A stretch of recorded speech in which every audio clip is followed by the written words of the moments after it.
সুপ্রিয়া শিক্ষার্থী বন্ধুরা, তোমরা সবাই কেমন আছো? কি সবাই ভালো আছো তো? আশা করি সবাই সুস্থ আছো এবং ভালো আছো।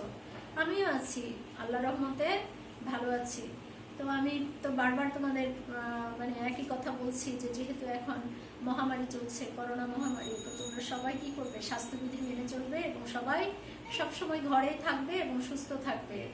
আর সবচেয়ে বড় কথা যে আমরা ঘরে আছি কিন্তু দীর্ঘদিন হলো, তো আমাদের কি করতে হবে? বই পুস্তকের সাথেও একটা সংযোগ রাখতে হবে। তো আশা করি আমরা সবাই কি করছি যে বই পুস্তকের সঙ্গে সম্পর্ক রেখেই সময়গুলো পার করছি। তো আমি আজকে আবার তোমাদের সামনে এসেছি। তোমরা যারা দ্বাদশে উঠেছো বা যারা এইচএসসি পরীক্ষা দেবে তাদের জন্য একটা গুরুত্বপূর্ণ অধ্যায়, সেটা হলো কি যে বাংলা ব্যাকরণ যে আছে তোমাদের বাংলা দ্বিতীয় পত্রের সেই ব্যাকরণ অংশের যে ব্যাকরণিক শব্দ শ্রেণী। তোমরা সবাই জানো যে তোমাদের একটা অধ্যায় আছে রূপতত্ত্বের মধ্যে, যেটা হলো ব্যাকরণিক শব্দ শ্রেণী। তো আজকে আমি সেই ব্যাকরণিক শব্দ শ্রেণীর যে বিভিন্ন অংশগুলি আছে সেই অংশগুলির মধ্যে আমাদের একটা প্রশ্ন আছে, যে প্রশ্নটার নাম হলো যোজক।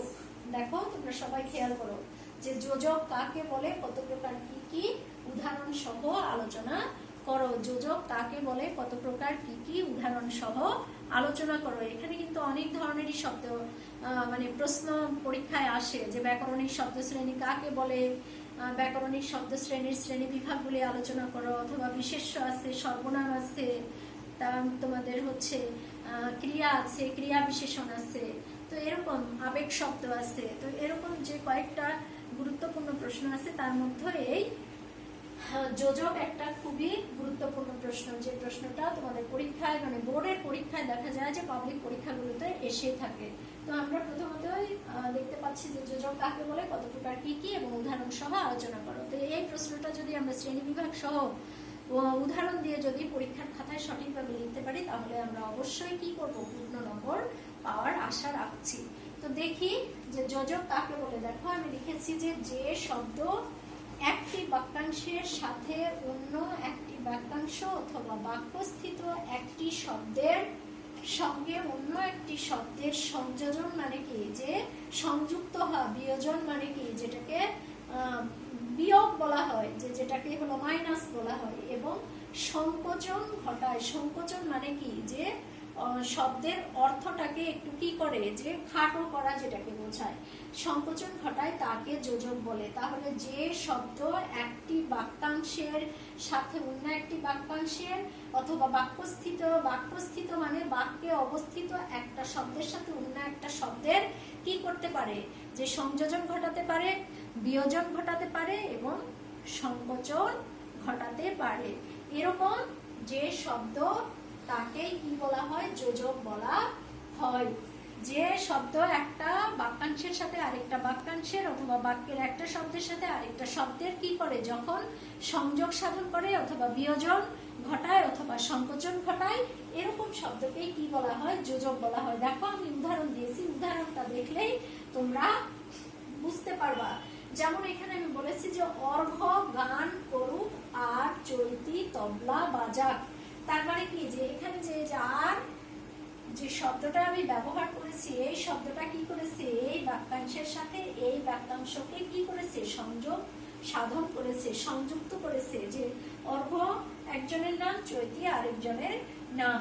তাহলে যে অর্ঘ গান করবে আর চৈতি হলো তবলা বাজাবে। তাহলে এখানে আর যে শব্দটা, এটাই হলো আসলে একটা যোজক। এবং এই যোজকটা বসার কারণে বাক্যের এই অংশ এবং এই অংশকে কি করেছে? সংযুক্ত করে একটা বাক্যে পরিণত করেছে।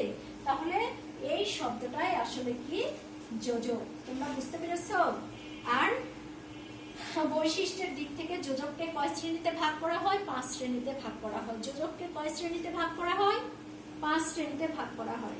প্রথমেই আমি তোমাদেরকে এখানে দেখিয়েছি যে সাধারণ যোজক। তাহলে শ্রেণী বিভাগের মধ্যে আমরা কি কি পাবো?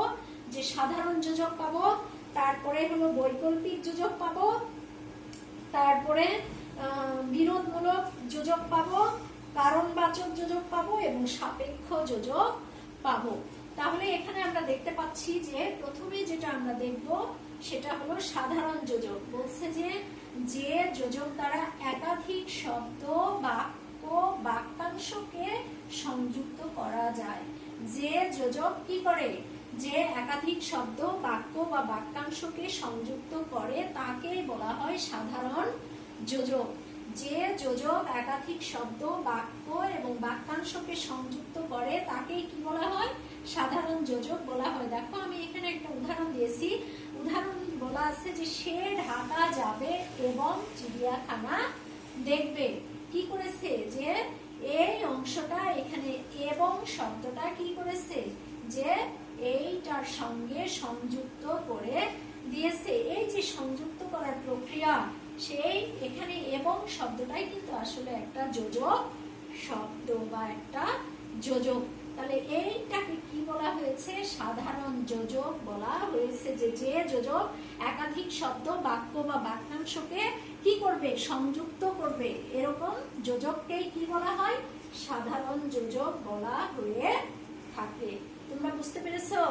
এখানে যদি সে ঢাকা যাবে এবং চিড়িয়াখানা দেখবে এটা না বলে আমরা যে কোনো বিষয় দেখতে পেতাম, যে কি, যে সে হচ্ছে করিম হলো তোমার কলেজে যাবে এবং কি, যে মনোযোগ দিয়ে ক্লাস করবে।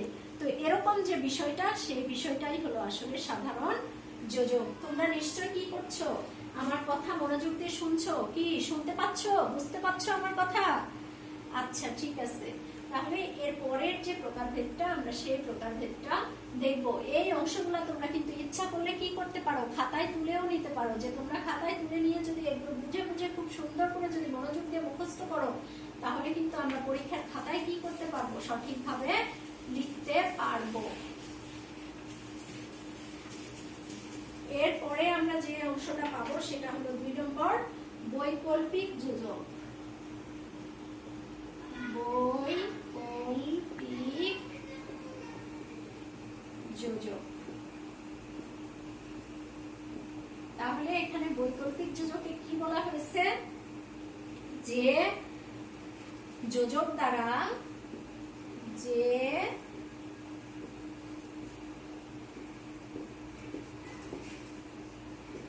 যোজক দ্বারা একাধিক শব্দ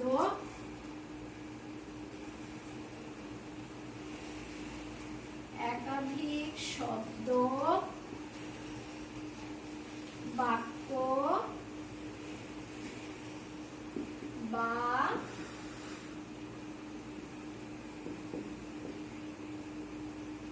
বাক্যাংশের মধ্যে বিকল্প নির্দেশ করা হয়। বিকল্প নির্দেশ করা হয় তাকে কি বলে, বৈকল্পিক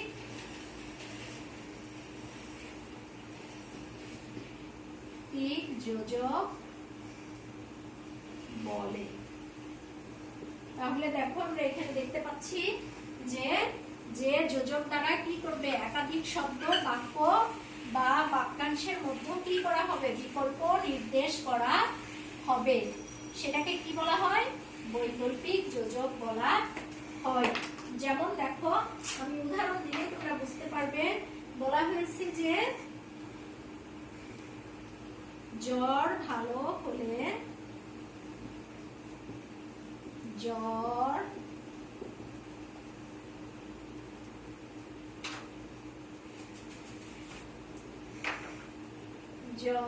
ভালো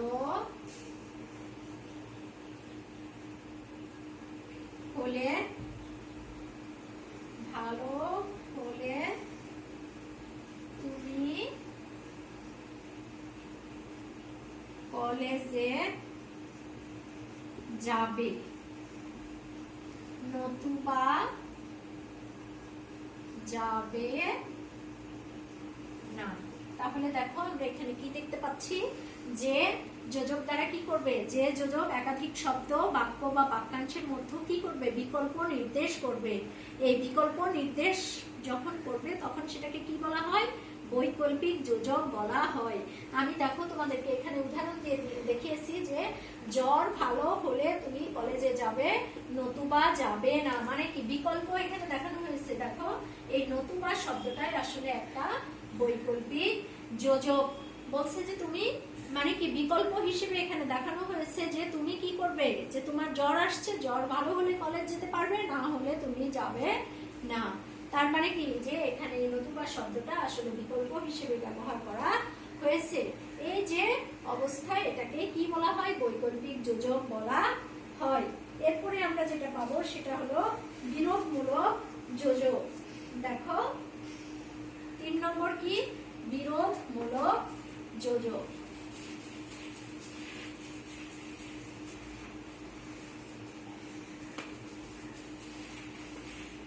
বিরোধমূলক যোজক।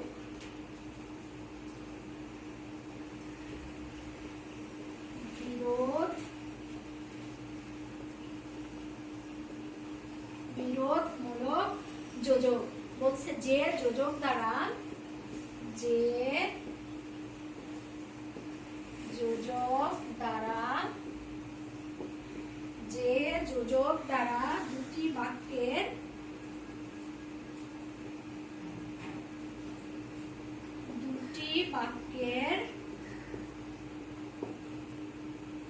সংযোগ ঘটিয়ে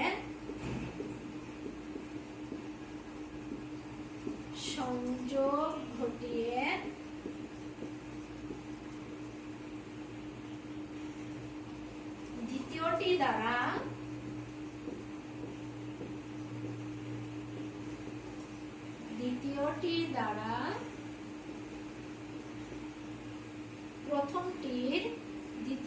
দ্বারা প্রথমটির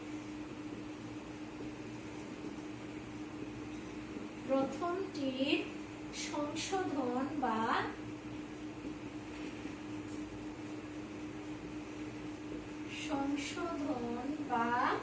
বিরোধ নির্দেশ করা হয়।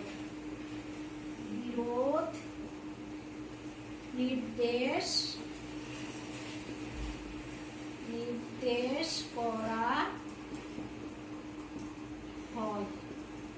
তাহলে তাকে বিরোধমূলক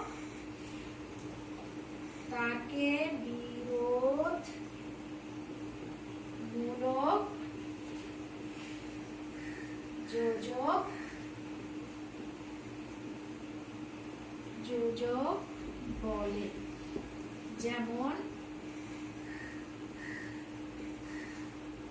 যেমন তোমাকে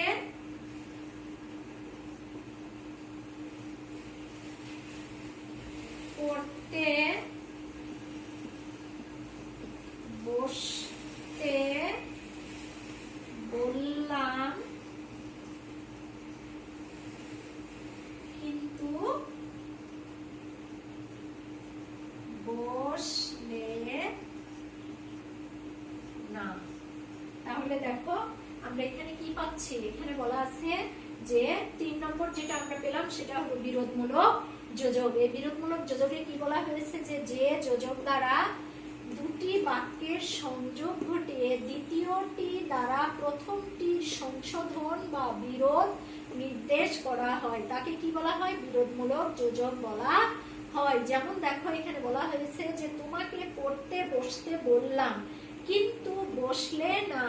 তাহলে এখানে কি করেছে, যে এই দ্বিতীয় যে বাক্যটা, সেই দ্বিতীয় বাক্যটা কি করেছে, যে এই কিন্তু শব্দটা দিয়ে এর কি করেছে, যে একটা বিরোধিতা সম্পর্ক বা একটা মানে সংশোধন বা একটা বিরোধ নির্দেশ করেছে। বলেছে যে তোমাকে পড়তে বসলাম কিন্তু তুমি বসলে না, বা তোমাকে আমি বাজারে যেতে বললাম তুমি গেলে না।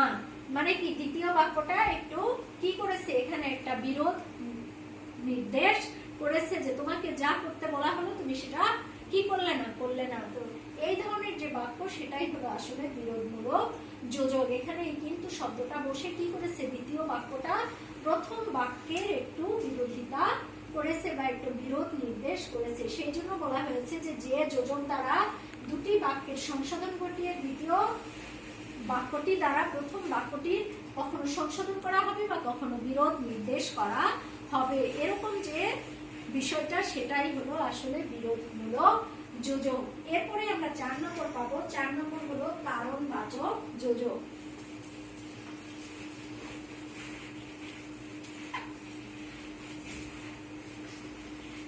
কারণবাচক যোজক। তাহলে আমরা এখানে দেখতে পাচ্ছি যে 4 নম্বর কি, কারণ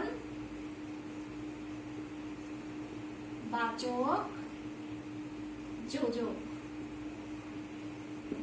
কারণবাচক যোজক। কারণবাচক যোজকে বলা হয়েছে যে যে যোজক দ্বারা একটি বাক্যের যে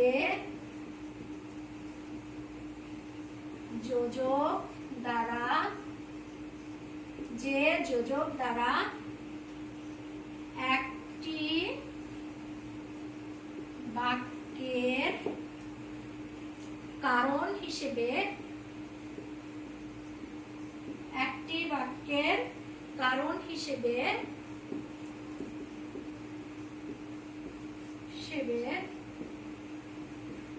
অপর একটি বাক্যের সংযোজন ঘটানো হয়, সংযোজন ঘটানো হয়, তাকে কারণবাচক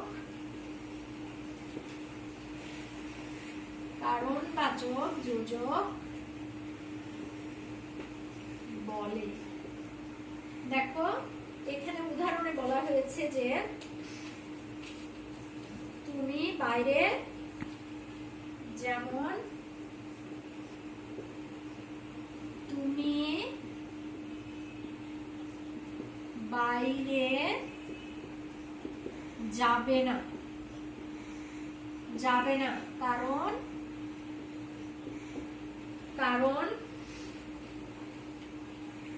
এখন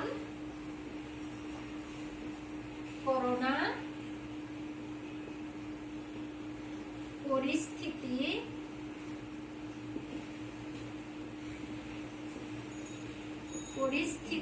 ভয়াবহ। দেখো আমরা এখানে তাহলে কি দেখতে পাচ্ছি, যে আমি বলেছি যে আরেকটা আমাদের যোজকের নাম কি, কারণবাচক যোজক। বলছে যে যোজক দ্বারা একটি বাক্যের কারণ হিসেবে অপর একটি বাক্যের সংযোজন ঘটানো হয়। যে যোজক দ্বারা একটি বাক্যের কারণ হিসেবে অন্য একটা বাক্যের সংযোজন ঘটানো হয় সেটাকে কি বলা হয়, কারণবাচক যোজক। দেখো আমি উদাহরণ দিয়েছি, উদাহরণটা তোমরা যদি খুব মনোযোগ দিয়ে দেখো তাহলে তোমরা কি করবে বুঝতে পারবে যে তুমি বাইরে যাবে না কারণ এখন কি করোনা পরিস্থিতি ভয়াবহ। এখন আমরা সবাই কি করছি, যে করোনার কারণে সবাই ঘরবন্দি অবস্থায় আছি, কেউ আমরা কি করতে পারছি না, যে বাইরে যেতে পারছি না, বা আমাদের যারা ঘরে যারা আমাদের সন্তানেরা যারা আছে তারা যে কোনো অসিলায় যদি মনে করে যে তারা বাইরে যেতে চাচ্ছে, আমরা কারণ হিসেবে উল্লেখ করছি যে না বাইরে যাবে না, এরকম পরিস্থিতি এখন ভালো না। তার মানে কি, যে এখানে একটা কি করা হয়েছে, যে কারণ হিসেবে অপর একটা বাক্যর সংযোজন ঘটানো হয়েছে। দেখো এই যে একটা কারণ শব্দ, এটাই হলো একটা আসলে যোজক, যে তুমি বাইরে যাবে না কারণ এখন করোনা পরিস্থিতি অত্যন্ত খারাপ বা অত্যন্ত ভয়াবহ, এরকম যে বিষয়টা সেটাকেই বলা হয় আসলে কারণবাচক যোজক। এরপরে আমরা দেখবো, দেখো 5 নম্বরে বলা আছে যে সাপেক্ষ যোজক। সাপেক্ষ যোজক,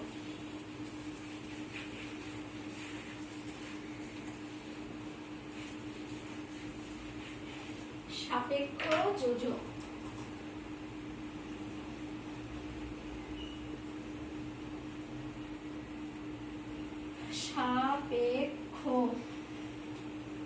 সাপেক্ষ যোজক। তাহলে সাপেক্ষ যোজকে আমরা কি দেখতে পাবো, দেখো সাপেক্ষ যোজকে বলা হয়েছে যে যে যোজকগুলি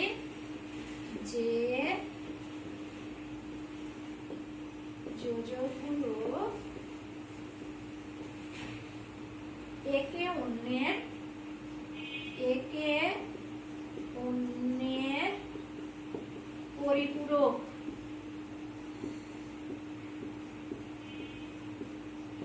একে অন্যের পরিপূরক হিসেবে বাক্যে ব্যবহৃত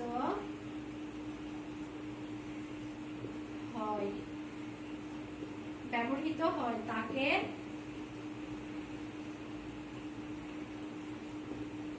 সাপেক্ষ যোজক বলে।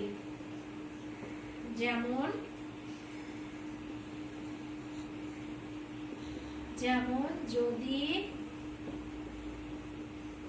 পরিশ্রম করো তবে পরীক্ষায়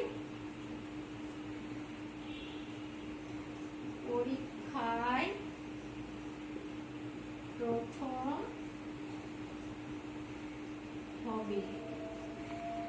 তাহলে দেখো যে এখানে আমরা কি দেখতে পাচ্ছি, এখানে দেখতে পাচ্ছি যে যোজক কি হবে, একে অন্যের পরিপূরক হিসেবে বাক্যে ব্যবহৃত হবে। যে যোজক একে অপরের পরিপূরক হিসেবে বাক্যে ব্যবহৃত হবে তাকে কি বলা হয়ে থাকে, সাপেক্ষ যোজক বলা হয়ে থাকে। দেখো এখানে আমি বলেছি যে যদি পরিশ্রম করো তবে পরীক্ষায় প্রথম হবে, যদি মনোযোগ দিয়ে পড়াশোনা করো তাহলে পরীক্ষায় A+ পাবে। তাহলে এখানে দেখো এই যদি এটা একটা যোজক এবং তবে এটা একটা যোজক, এই যোজক এবং এই যোজক কি করেছে যে একটা আরেকটার পরিপূরক হিসেবে ব্যবহার হবে। যে যদি তুমি কি করো, পরিশ্রম করো তবেই তুমি সাফল্য লাভ করবে। যে একটা যোজক আরেকটা যোজকের উপরে কি নির্ভরশীল, যেটাকে সাপেক্ষ বলা হয় এবং পরিপূরক বলা হয়। এরকম যে যোজক সেটাকেই কি বলা হয়, সাপেক্ষ যোজক বলা হয়। তাহলে আমরা কি দেখলাম আজকের ক্লাসে, যে ব্যাকরণিক শব্দশ্রেণী থেকে যে যোজক কাকে বলে, যোজক কত প্রকার এবং কি কি, সেটা আমি কিন্তু তোমাদেরকে খুব সুন্দরভাবে কি করেছি, দেখিয়েছি। যে এটা আমরা কি করব, বাসায় খুব মনোযোগ দিয়ে এই সংজ্ঞাগুলি পড়ব এবং একটা করে উদাহরণ দিয়ে আমরা বুঝিয়ে দেব পরীক্ষার খাতায়, তাহলেই আমাদের কি হবে, হয়ে যাবে। তো ঠিক আছে, আজকের এই পর্যন্তই। আগামী ক্লাস পর্যন্ত তোমরা সবাই কি করবে, যে মনোযোগ দিয়ে এই ক্লাসগুলি দেখবে এবং বাসায় ভালো করে পড়বে এবং সবাই সুস্থ থাকবে, ভালো থাকবে। আল্লাহ হাফেজ।